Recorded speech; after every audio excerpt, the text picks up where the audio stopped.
Hello everybody, and welcome to the back nine of the Rundle Park One Disc Challenge, brought to you by Sometimes Disc Golf. My name is Matt, and joining me in the booth today, Chad Gamlin. Welcome back, Chad.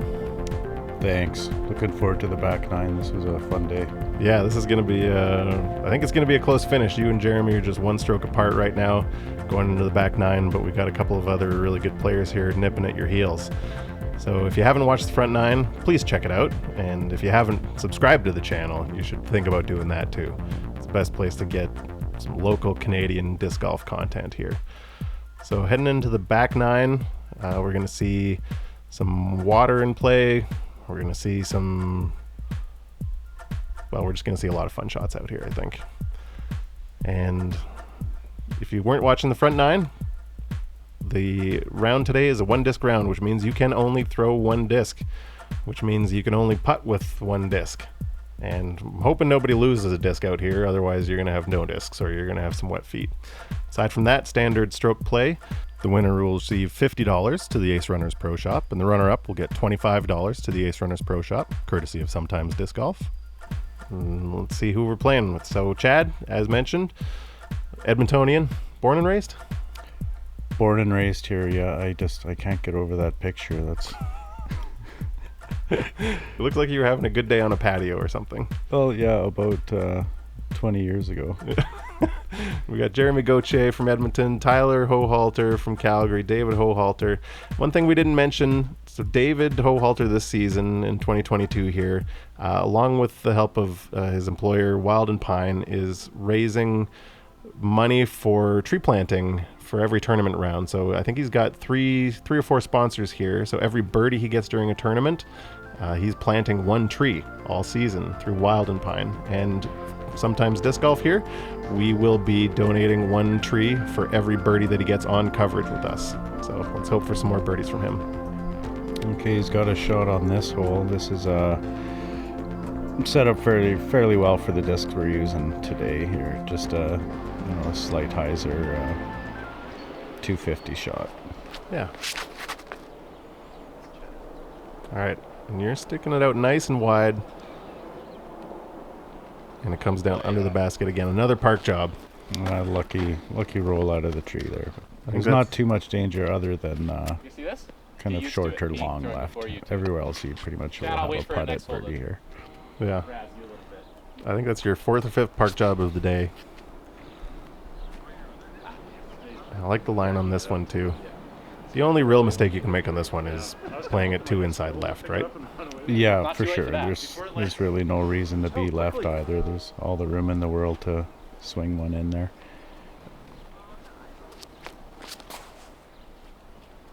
Do it.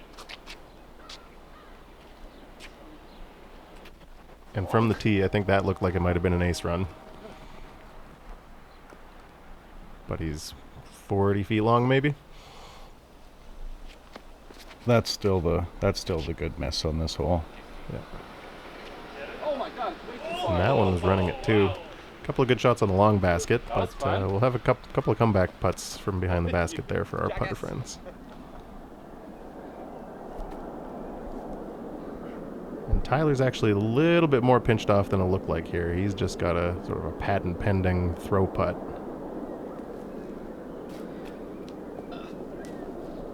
And he just gets caught up in a tree.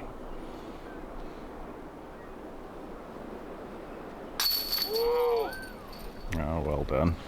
Nice putt for Jeremy. He knows you're under the basket, so.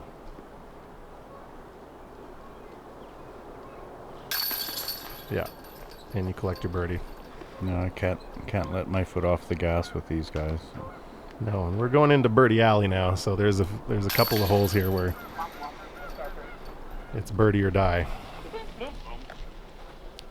Yeah, pretty much any of these holes, any kind of wind conditions, you want to be picking all these up. Yeah. All right, hole 11, another shorter one, but more technical shot on this one. 186 feet. There's two basket locations on this one. Today we're playing to the left-hand side, so where you see the basket, that's where the basket is. Your options are skipping a low shot off the side of the hill. Probably not what you guys are going to be doing with mids, I'm guessing, and putters.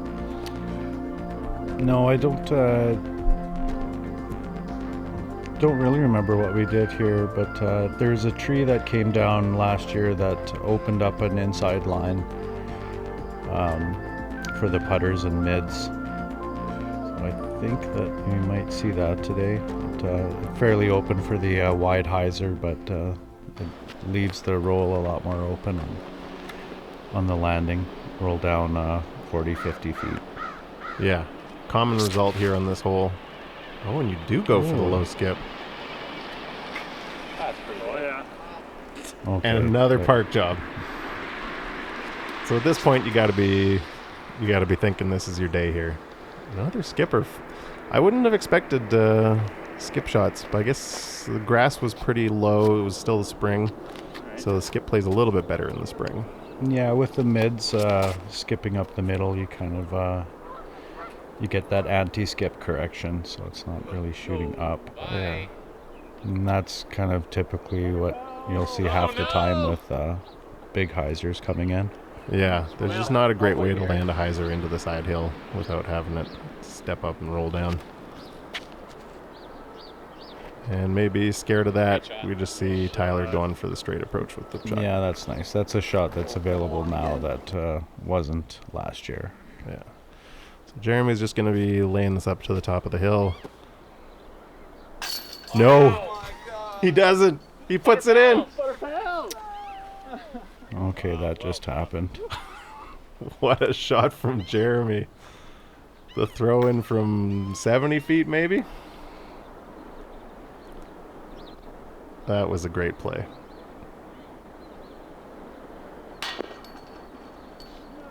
And you got to think Tyler got big putted on that one. And David got big putted on that Jeremy, your one. mind games. Everything's working according to my plan. Oh my god. What a turn of events here on 11. That was like Of course, the you're not slowest, sweating it longest being under the contact in basket. my life. I was watching, I was like, is that really going to be short midair? Contemplating my decisions. Yeah, Jeremy's right in their kitchens now. Look at this. Just as pure as you can do it. Yeah, he's so good. Nothing surprises me out of his hands. Yeah, he's got big power and he's got touch for days.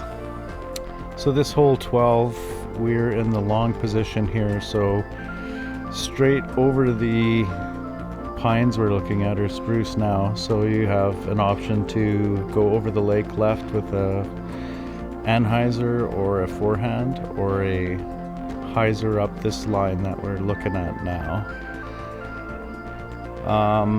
With the disc we're using today, I don't think I can get there with the hyzer with the Buzzz here, but it's pretty much a wide open hole. Not too much trouble other than clipping a tree and catching yourself in that lake. I think if this was me, it would be hyzer all day, nice and safe. But if you're really confident with that anhyzer, over the lake is a play. And I see an anhyzer angle here. Looks like it.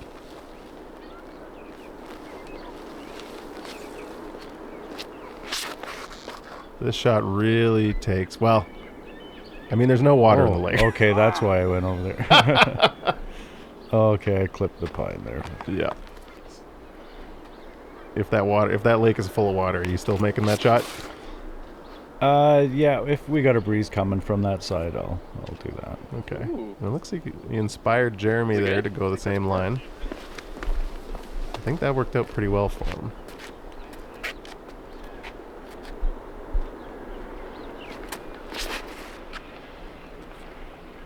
Well, David's still at 3 down. He is definitely not out of this contest.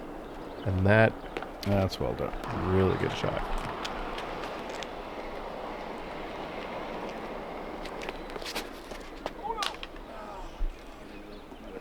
And we get an oh no out of Tyler. Guy's falling apart. That could have ended worse. If you get that first tree, there's a good chance you're right underneath that tree usually.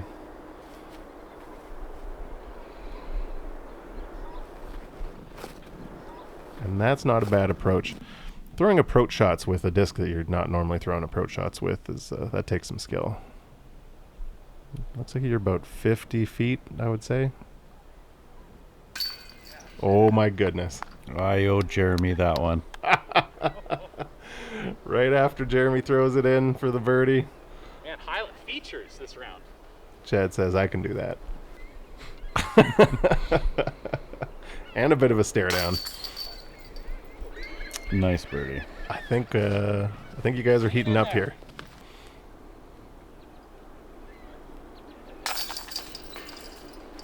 A nice cleanup from Tyler there.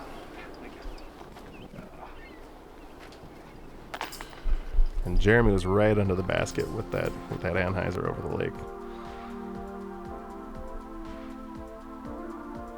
Big Anheuser on the putt. I forgot about that one. They don't happen too often anymore. I gotta enjoy them. Is that the longest putt you've ever made with a mid? No. All right. So hole 13, I would say between this and hole 18 might be the hardest hole on the course here. A couple of different fairways to take, especially with the basket on the left side as it is today. A lot of people are probably going to be going up the middle like what we're seeing on the drone flight here. We're just going to show you the right-hand location that we're not playing to today. Also a fun pin location. But today we're going to be going to the left. So you're going to be seeing a basket along the tree line on the left side. So straight up the fairway, up the middle. You might see somebody throw an Anheuser up the left-hand side, which is a totally valid play too. But this is a good get if you can get a 2 on this one, especially with a mid or a putter. Oh yeah, like I rarely birdie this one anyways, but they're going up the left side here. A little more room for error. I'm not getting up to the basket going up the middle anyways, but if I hit a tree going up the left side, it's further up the fairway. Yeah, and that was a pretty good shot. You're still probably 90 feet away from the basket on this one. I'm happy with that, yeah. Oh, Jeremy tries it too. Doggy. He cuts it a little tight, but he's going to be right around that he same got away spot. with that. That's kind of the only miss maybe is pulling it a little inside going up the left side. But Yeah. So we were talking about discs. These days, you're spoiled for choice where you can get discs. As David puts a huge move on this one. oh, Goodness gracious, he's up there. These days you can get discs on the internet. There's a million different websites and retailers all around the world. There's even a couple of brick and mortar shops, at least 2 or 3 in Edmonton that sell discs, and probably in most major cities these days. Do you remember, because when I started, no such thing existed. You sort of had to know where to look for discs. So do you remember in the old days when you were playing, where were you getting your golf discs from? I guess initially it got a few from Steve Mallet, and the original guys that started kind of selling out of their trunk around the course was Scotty and Don Annett in the late 90s, early 2000s. So I'd pull into the parking lot and pop the trunk. And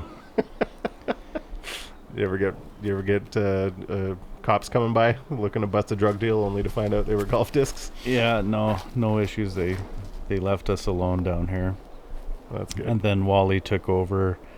Wally O'Valley, that's our club president and kind of our Alberta Tour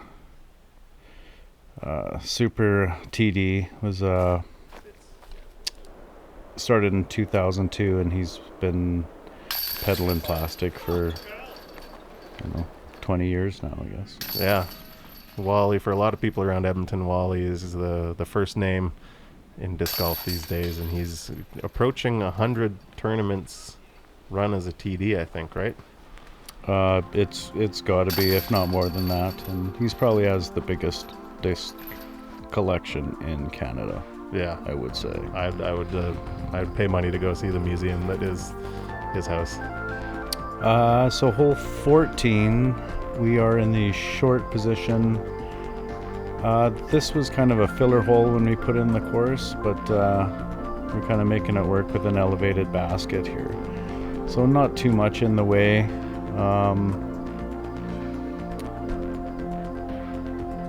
Does birdie or die on this one? Oh yeah, 100%. Like the elevation adds a little bit to it. Tourneys, this hole is an island, but And you're under the basket again. Good Not spot to be. elevated today. Don't, but not so close. No, I think they kept the pole on the long one, so there's really no excuse for getting a 3 on this one for you guys.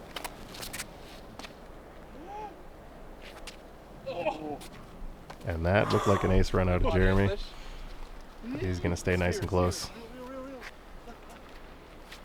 Yeah, we really can't thank guys like Wally enough, and I know we've mentioned him a couple of times, but Steve Mallet as well, who we lost recently, unfortunately, and we all miss him a lot. He did a ton for the disc golf scene in Alberta. Oh, we'd be years behind without those guys. Yeah. Good speed for it.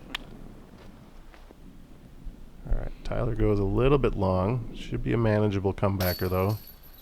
And he chains out. Tyler was not having a good day on the greens today. I guarantee he's a better putter than this. This one's at the long pin. No, the 3 of these guys, they can certainly be shooting course records on any given day out here. Yeah. We get another tree planted for David. He's hanging in there. He's 3 back right now, soon to be 4 back. But anything can happen on these last few holes out here. We're not. We're pretty much out of the gimmies, and we're into slightly more technical holes here on this back 9.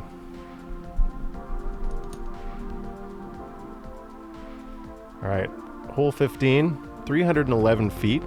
We get to play the long location on this one. Both holes, when hole 13 is in the position that it's in, there's a mandatory to the right of one of these spruce trees you see on the left here. So you're forcing a big right-hand hyzer, or a big left-hand forehand. You got to push it out past this tree you see on the left side of the frame here. It's easy to get hung up in that thing, but if you can push the distance right, you're going to be hyzering into this green here and hopefully pushing long enough to get close enough for a putt here. This is a nice, challenging hole, especially with mids and putters, right? Yeah, certainly with mids and putters. Like the bigger arms make this hole look really easy. Like for me, it's a full hyzer to get to this back pin with the fast disc. Yeah, me too.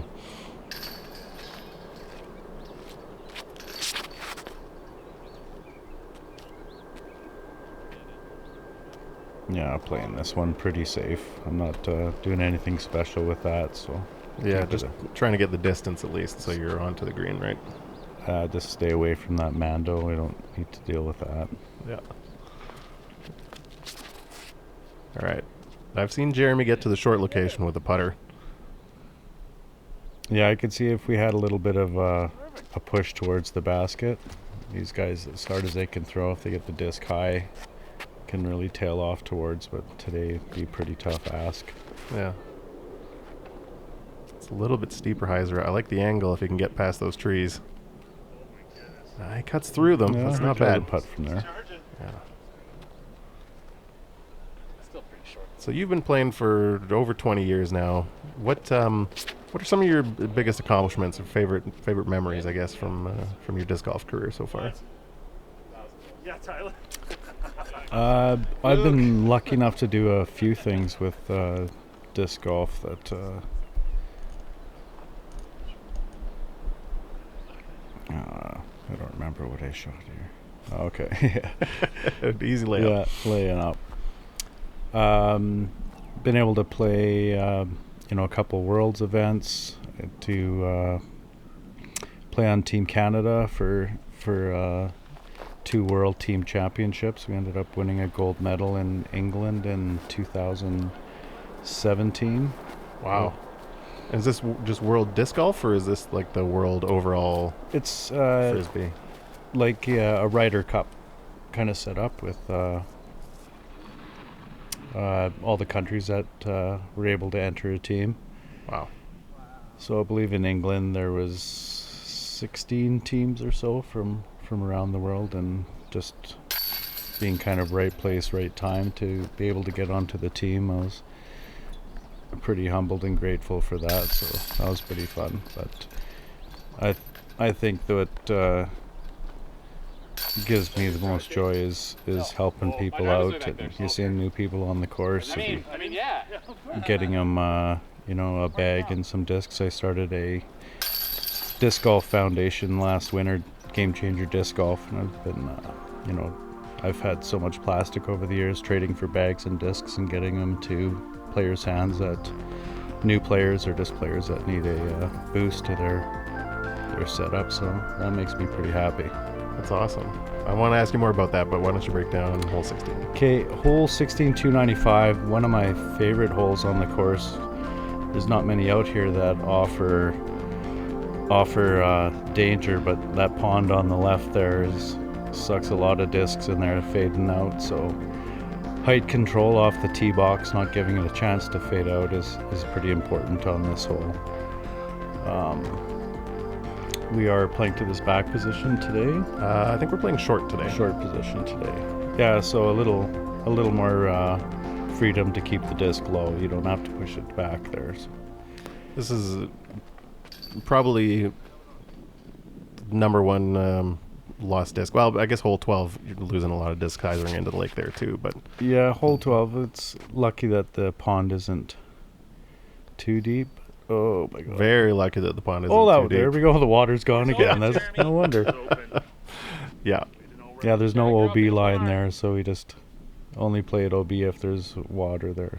Winter rules in effect, and that probably saved you a stroke. And it looks like, as Jeremy comes up a little bit short of it, that might play into this match pretty big. So your foundation, can people help and donate stuff?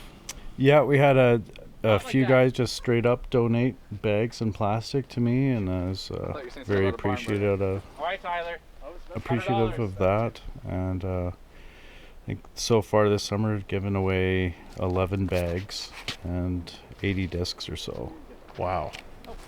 So I'm running out. I'm gonna have to do another purge of my old stuff and restock and get these guys going again. And where can people get in touch with you to help out and donate some equipment? So I was gonna set up a website. It hasn't been set up yet, but even if you want to just contact Edgar, and anyone there can get through to me. Nice. Edmonton Disc Golf Association. Look that up. Yeah, totally appreciated. Going into some good hands and building the future of Alberta disc golf.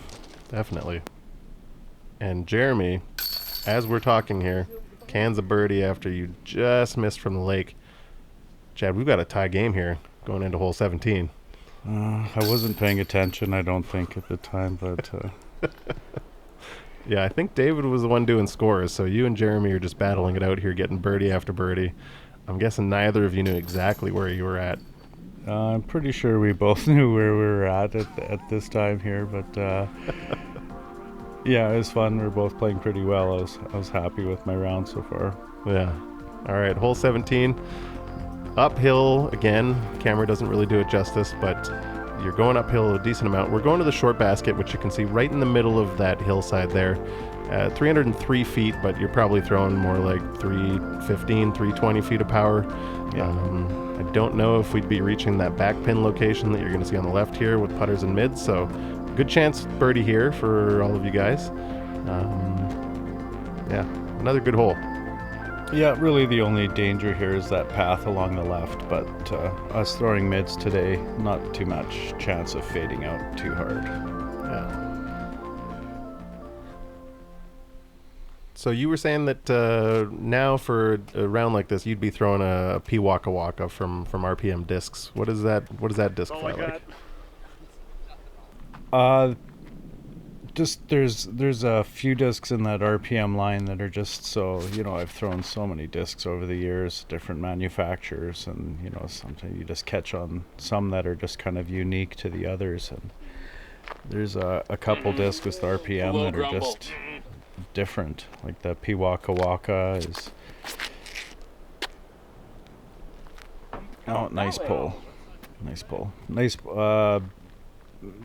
sort of comparable to a Buzzz, maybe a touch more understable, not quite as a blunt nose, but it just has such a unique flight to it.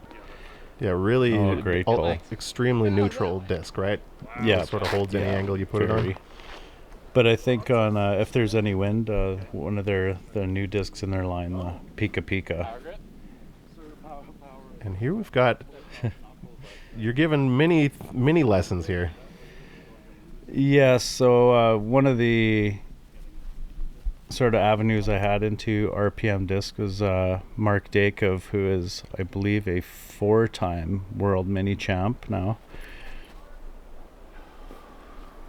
And I ended up winning a world mini champ in 2018 at Masters Worlds. You're kidding. So some good coaching from Mark, and Mark spent 6 years in New Zealand and had recently moved back there.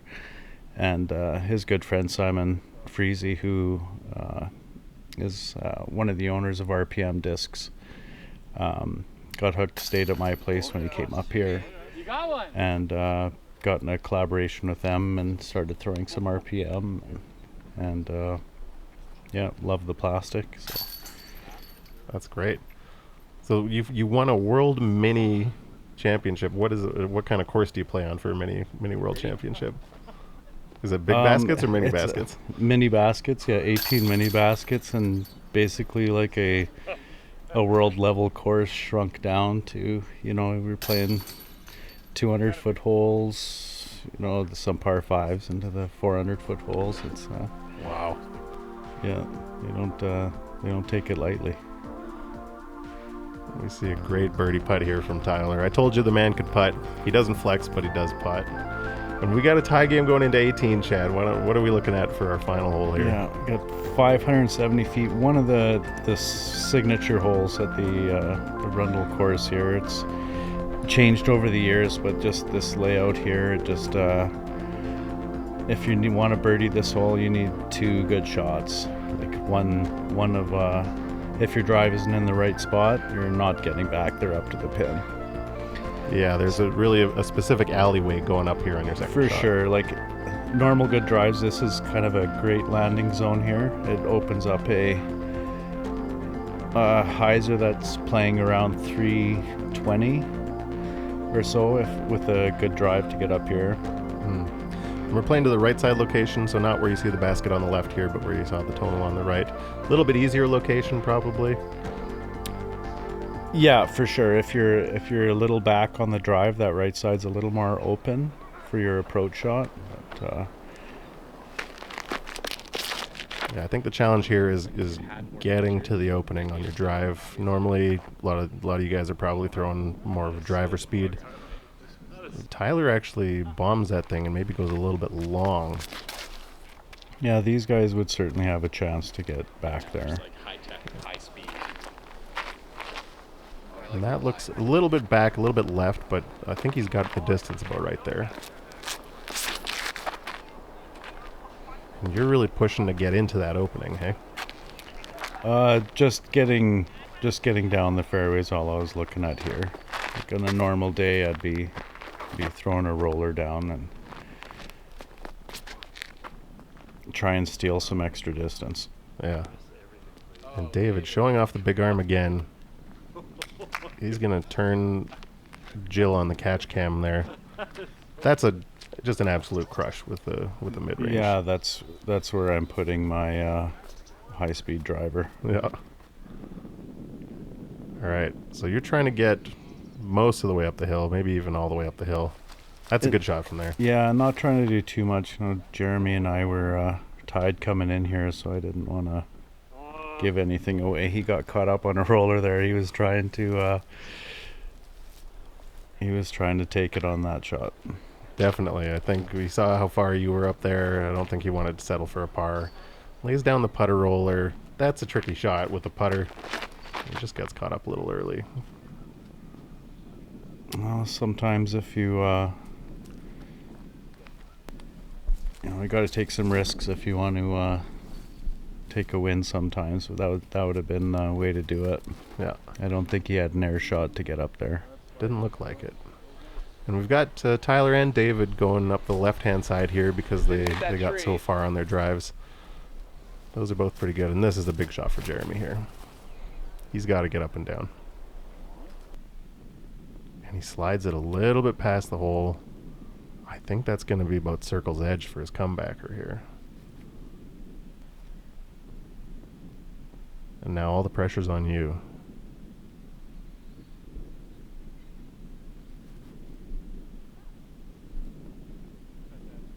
And you put it under the basket again. No, I didn't want to give myself anything to think about there. Especially with putting a mid. All right, nothing to lose here. I think Tyler gave that a bit of a run. David's definitely running that. Comes up a little bit short. He's going to end up at 5 down. Good round. And this is a must-make putt. And it's low out of his hand. Oh, good line, though, buddy. Good line. Good round for David and Tyler here. They couldn't get her done. And you are in for par for the victory, Chad. Yeah, I was I was pretty proud at that moment when I showed up and saw who I'd be playing against. You know, I wasn't sure what to expect. Okay, and that's it. The inaugural one disc challenge at Rundle Park. And our winner, taking home $50 at Ace Runners Pro Shop. Nice work. Chad Gamlin. Thank you, folks. Great job. Thanks. And in the spirit of the one disc challenge, we're going to send you home with a one disc. The GOAT from Castle Blast. Right on. Cheers. All right. Nice work, Chad. Thanks for you and behind the camera. Thanks. And, you know, it's only up from here what you can do with one disc on this course. Cheers. And in second place, nice, Jeremy Goche. Nice work, Jeremy. Thank you. Taking home $25 at Ace Runners. Oh, perfect. Congratulations. Thank you very much. And thanks for having me on. I don't know if you got one of these, but you're taking home the ultimate one disc challenge disc. Yes. Ice Bowl Buzzz. Yes. Nice. Perfect. Bag kept. Thank you. Collector edition. Yeah. Yes. No skips. Third place, David. Taking home no cash. A little bit of pride. Tyler's disc. Tyler's disc. Side You bets. beat him. Side bets. Pink Yep. slips. And maybe some cash. Maybe. Well, yeah, maybe. And you're gonna work on your putting a little bit with a Glow Keystone.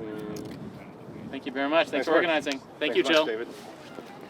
And last, but having the most fun, Tyler Hohalter. Thanks. It didn't work out for you on the scorecard, Not today. but you get the coolest disc. You're a disc dyer. Wait, do you sell discs? Yeah. All right, check out Tyler Hohalter, Facebook, MySpace. Google WU.discs on Instagram. You'll find me. Grindr. You're gonna get a very dyeable You're within 5K. X MVP. Thank you. She's a beaut. Good Thanks, throw. sir. Thanks a bunch. Thanks, everybody. We'll see you on the next one. And there we have it. Chad taking the victory on the final hole. Jeremy slipping a little bit, putting in a bogey with the unforced error on the roller here. Chad, tremendous job. 9 down. That's a good round with a whole bag of discs, isn't it? Yeah, I would accept it as we had pretty nice conditions today. But anytime I can keep these young kids down, I'll take it. My time's running out. All right. Well, thank you guys all for watching so much. Please subscribe to the channel. Check out the other videos we got here. And yeah, we'll see you on the next one. Chad, you got any final words before we head out? No, anyone that sees this video and wants to come down, check out this course, more than welcome. Check out our website, edga.ca. If you're looking for lessons, clinics, just contact Edga and we can get you a guide out on the course or help guide the game a little bit. Beauty. And all you need is one disc. Ugh. All right. We'll catch you guys on the next one. Cheers.